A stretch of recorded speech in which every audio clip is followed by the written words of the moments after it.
It's Tabletop time. I'm Jazza. I'm Dave. I'm Jen. I'm Rob. And this is going to be the start of a new exciting campaign. Those of you who enjoy the likes of Rogue Star and Blood Brothers will hopefully enjoy this too. No pressure, Dave.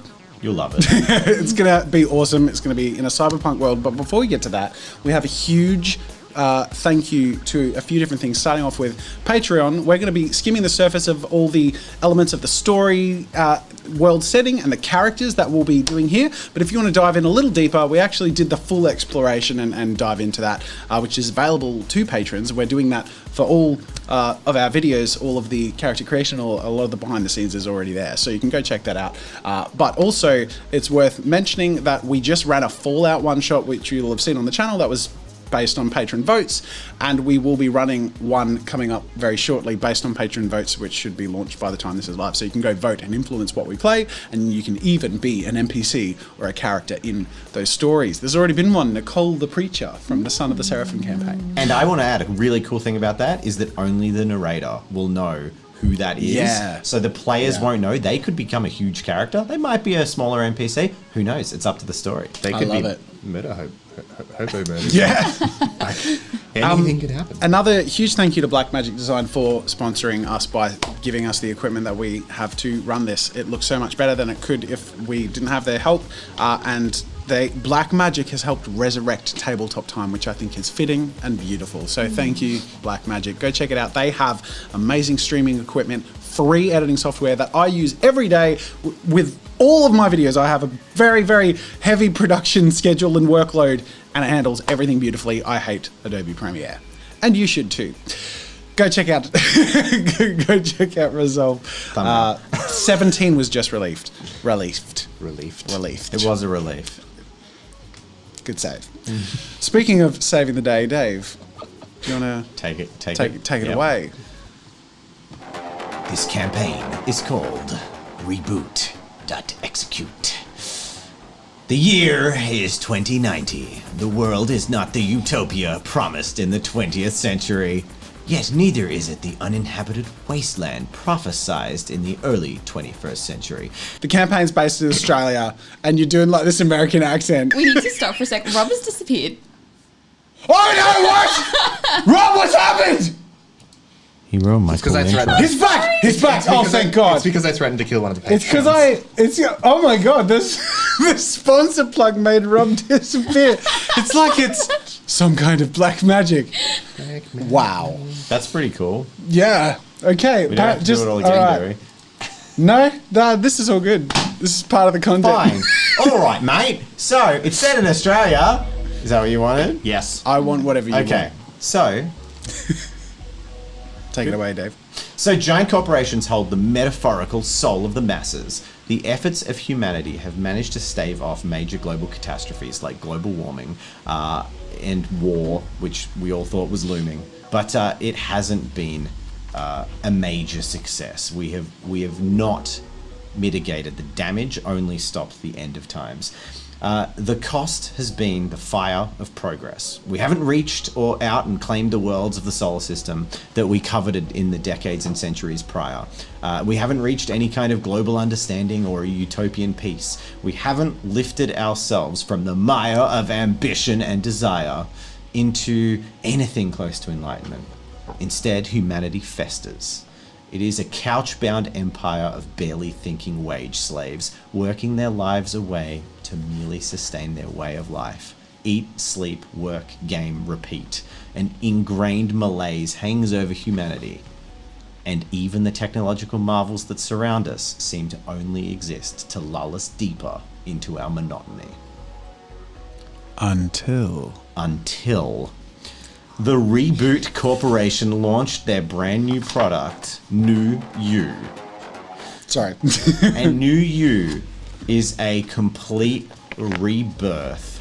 It is a product that allows you to be, they will create a genetic baby that will grow into whatever you want. You can have any age, any gender, any ethnicity, any kind of form you want, even beyond what is humanly capable. They can make you basically like crazy colors, hair, eyes, bigger proportions, change proportions, all kinds of things. And This comes with a ticket to citizenship and a clean criminal record as well, but it is extremely expensive. And this has inspired humanity to basically drive for something. They hate, everyone kind of hates their life, and the grass is green on the other side of New You. So that's the main drive for people in this setting. And it has sort of started a renaissance in the slums. So the world is separated between the big cities and then the countless billions that live outside civilized areas in big sprawling slums that are not legal citizens. They have no rights, they have no help or welfare, and they just live in these sprawling, like, sort of horrible environments outside these, I wouldn't say beautiful because they're like cyberpunk industrial, but they're relatively utopian compared to the slums. And yeah, that's the setting we're launching into. Cool. Thank you very much. I wondered if it might be cool to sort of like introduce the different race types along with each character. So it's sort of like... absolutely. So, and then I'll add the fourth one after, because there's obviously 3 players. There's 4 different groups. So we're each playing a different sort of race type in this world setting.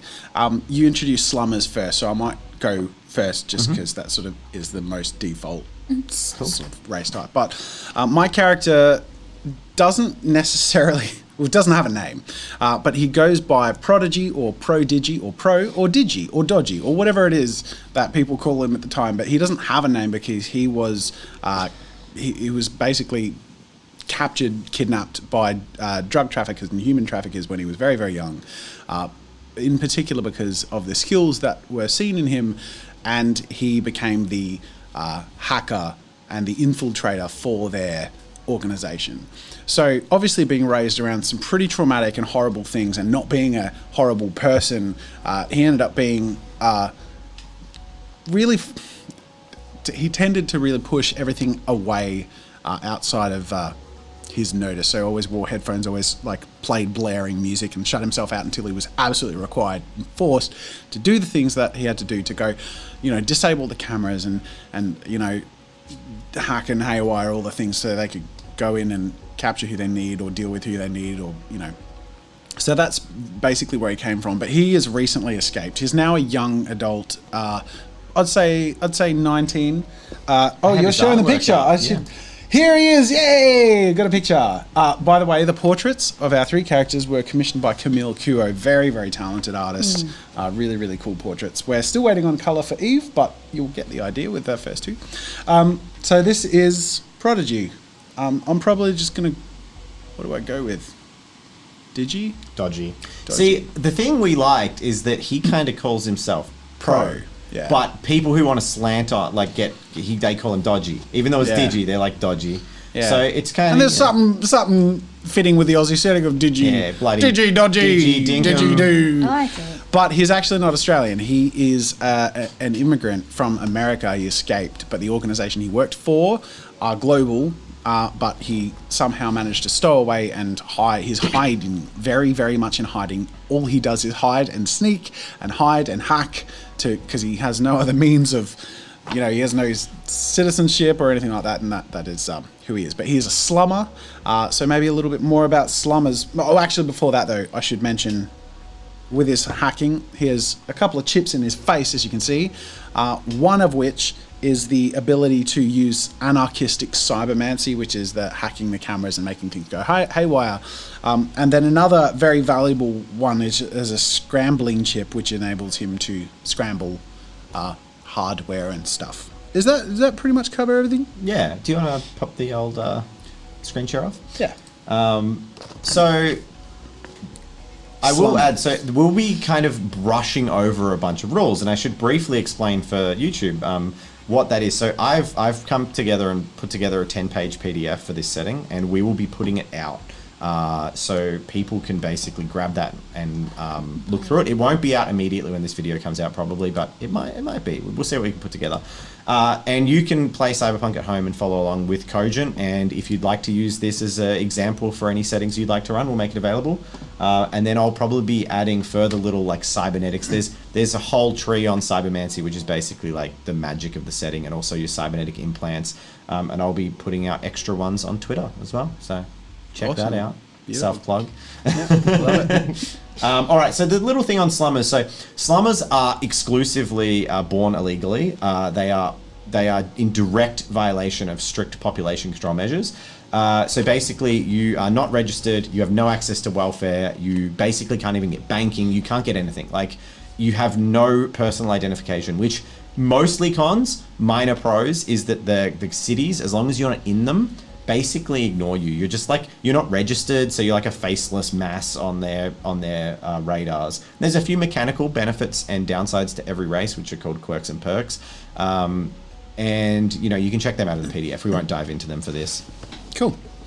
All right, let's introduce Seb. And I'll switch the portrait. Bring up Seb. There we go. Oh, wait. Okay. Go for it. So I will be playing. Good start, Rob. Thank you. I tried. It's my first day. I'll be playing Seb Allen. You can see the absolutely phenomenal artwork on the screen there of what he looks like. And Seb is a bespoke. I'll cover that a bit later, or I'll let Dave cover it a bit later, what that is. But essentially, Seb is the son of some very well-off technologists and scientists. I really kind of need a bit of a backstory on what a bespoke is before I can say much more. Okay, so a bespoke, they're actually very rare. They're the rarest of the four classes. We've loosely called them classes because they're not really species or they're people, but so the bespoke are very specifically created by the wealthy inside the cities as a way to get around the population control. So they're allowed to create children, or one child specifically, provided that child is genetically engineered and created to be infertile, so they can never breed. But this comes with a whole bunch of things where they are the tailor-made. They're the exact image that we get of that tailor-made, boosted, enhanced human. They are typically, they're built to the financial limitations of their parents, but also to the whims of the parents. So you might assume that they're all going to be like perfectly beautiful. But if the parent is like, oh, I don't want them to draw all the attention, I'm going to make them like good looking, but not stunning, because I don't know.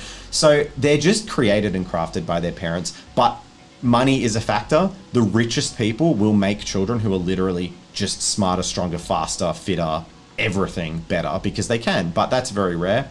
And sometimes they're flawed. There are cheaper companies and they can have flaws like they can give you uncanny valley, they can be too symmetrical or just slightly off. Things might not have manifested properly. But the last thing is, again, because they're genetically created, there is a little bit of new you in it, but the same technology is involved, but it's slight. Different hair color, different eye color, a few little tweaks, but they can't download and stuff. Anyway, and they also cannot have cybernetics of any kind. Their body heals naturally faster than most people, and it pushes it out. You go, Rob. Yeah, so essentially the well-off bespoke son of some quite renowned scientists and technologists. My character is currently on a bit of a mission to learn more about the lower classes. So he's a scholar by nature. Like, obviously his parents were scholars as well, and he's pretty much built in their image and has to follow their course for his life. So he did follow them into the scholarly pursuits, but now he's slumming it, so to speak, checking out what life is like for those in the slums, and doing a study on that. Yep. Awesome. Cool. Pop down the thing. Oh, actually, no, because I already explained them. You did. I didn't even have to. We didn't have to do that. Mm-hmm. Just keep going. There we go. Alright, so I'm playing Eve. I am a drone in this universe, which is kind of like the robot equivalent. Basically, so she was built as a nurse bot, and she's a line of nurse bots by a company. So my backstory is basically there was this family, they got a bit older, really wanted to have kids, unfortunately they couldn't, so they saved up all the money they could to create a bespoke child. But they wanted the perfect baby, and they got the perfect baby by not letting it age, so it always remained a baby. Unfortunately, they didn't go through the most expensive means, so this baby had a couple of medical conditions that it was born with. So to kind of tackle this, they went, okay, well, we have to get something to help us, because we're getting a bit older, and to help the baby as well, so they bought Eve. So Eve is meant to, her first and only sort of objective is to protect, heal, be a childcare worker, help them as much as she can, even if it's the most gruesome sort of stuff. She will do it no matter what. She is not strong, that is her defect, but she is very good at persuading. She'll take care of you and is pretty much, a nurse bot. The parents have passed away, and Eve is going on a bit of a defect, so she's gone a bit rogue and trying to find her purpose again. Yeah, that leads into me explaining probably the drones. Sorry, you go. I was gonna ask what happened to the baby. We'll leave that for now. We'll leave that for now. So Okay. I'll jump into the one thing is I love it. You're just like, oh, the parents were getting on a bit. They were 90. They were 90 when they saved their whole life up and managed to buy this infinite baby. That means they're alive right now. Oh, right. What? They'd be 20 years old right now if it's Cyberpunk. It's set in 2090. Oh, damn. So they're 20 years old now, and then they've saved up their whole life. Looking forward to starting a fam. Oh, They this took is him dark. that long. And yeah. So okay, so I'll briefly explain drones. Drones and robots. It's a really important distinction for the setting. Robots are everywhere.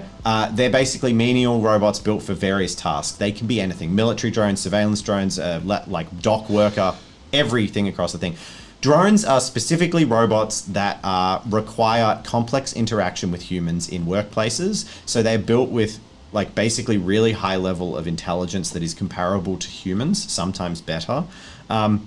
They're built for a specific purpose, and then cost-saving measures mean that they suck in one area. So a really good example for that would be you may have the best receptionist bot in the world, who is the most social and charismatic robot who can talk anyone like into anything, and she literally has no arms because she doesn't need them for her job. She's a call center operator. So like they always cut a corner.